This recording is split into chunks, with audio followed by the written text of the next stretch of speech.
കുറെ ആയില്ലേ, നാളേക്കില്ലേ 13 വർഷം.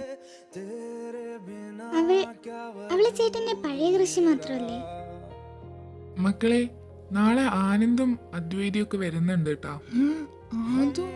അവൾ ആ, നാളെ അമൃത വരുന്നുണ്ട് കേട്ടോ, നിഖിലുമായിട്ടുള്ള അവളുടെ കല്യാണം ഉറപ്പിക്കാൻ. വേണമെന്നില്ല, വൈകുന്നേരം ഭവനേട്ടൻ വരാ പറഞ്ഞിട്ടുണ്ട്. അപ്പൊ ഞാൻ ഭവനേട്ടന്റെയും നന്ദുവിന്റെയും കൂടെ പോവാം. നിങ്ങളും നിങ്ങളുടെ പെണ്ണിനെയും ബുദ്ധിമുട്ടിക്കാൻ എനിക്ക് താല്പര്യമില്ല. എൻ്റെ മോള് അമൃതയുടെയും നിഖിലിന്റെയും കല്യാണം വേഗം നടത്തണം.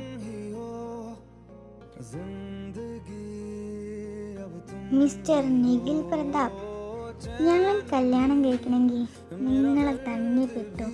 നിങ്ങൾ കിട്ടണമെങ്കിൽ എന്നെ തന്നെ നിങ്ങൾ കിട്ടും. അതോ എനിക്ക് വേണം നിന്നെ. നിനക്ക് സമ്മതമാണ്.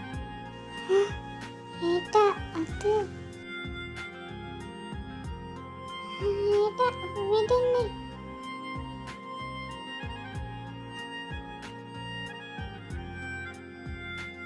എടാ, അമൃതയുടെ നിന്റെയും കല്യാണം ഫിക്സ് ചെയ്തു. അപ്പോ ആദ്യം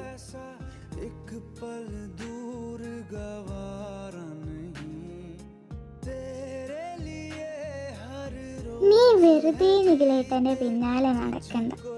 നിഖിലേട്ടൻ എന്റെ. നിന്നെ കൊന്നിട്ടാണേലും ഞാൻ നിഖിലേട്ടനെ സ്വന്തമാക്കും. വെറുതെ എൻ്റെ കൈക്ക് പണി ഉണ്ടാക്കണ്ടെന്ന്.